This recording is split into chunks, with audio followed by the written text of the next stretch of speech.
It's not like West Ham not to be linked with a player that's been linked in past seasons.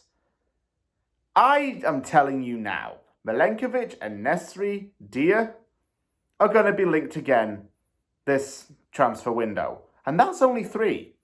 Seems like the same old players are linked to every single window. I don't know what it is.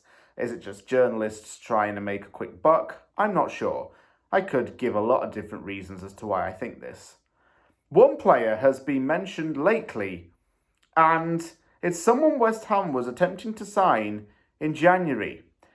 Nicolo Zaniolo instead chose to sign for Galatasaray and helped the Lions to win a Turkish Super League, the team's 23rd in club history.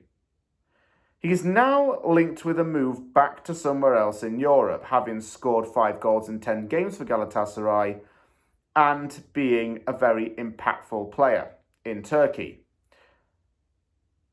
I just have one thing to say, and don't take this the wrong way, folks, but his knees might need wrapping up in bubble wrap, because he's already had a couple of knee injuries and ACL tears, and I don't really think West Ham's going to want to pay this medical bill stuff all over again.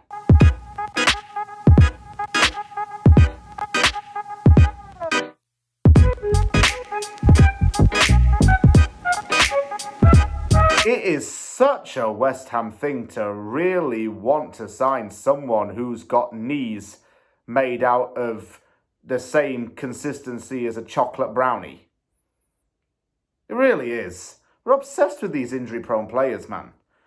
Zaniolo hasn't had an injury for some time, but the fact he's done both his knees before and did so by the time he was 21 is worrying.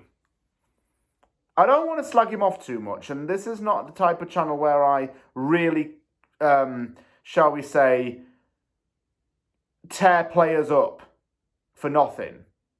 But I have to be honest with you. There are positives and negatives about this guy. The negatives are something that I start with because I wanted to end on the positives. The injury record does not seem very good. That's a fact.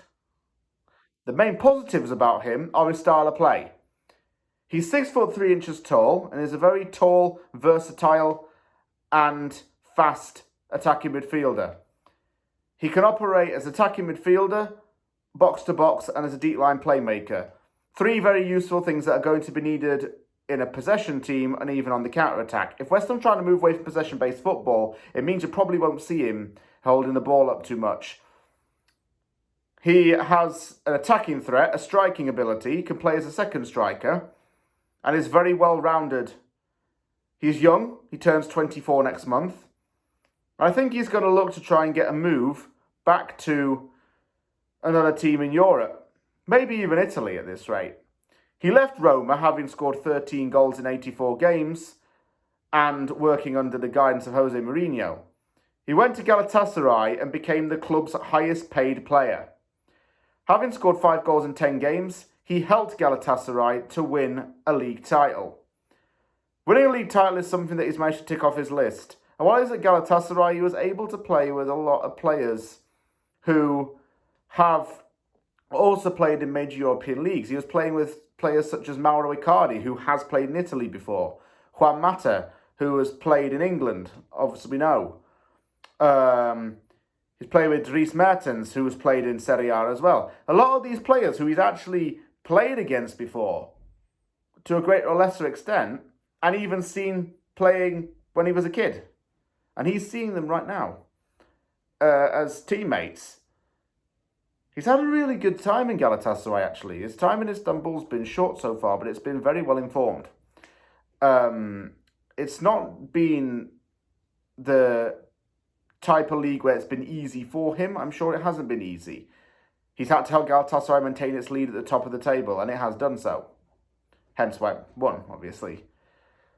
Zaniolo would fit into the West Ham team, especially in the playmaker role. Someone that can help Paquetá. I think we're going to need to build the team a little bit more around Paquetá as well and get him another midfield partner. Not someone who can necessarily be a holding or a box-to-box, but someone who's got that little bit of versatility to feed off of. It makes the midfield so technical. Remember how Benrahma and Lingard were in that 2021 era? That's the kind of sauciness we need.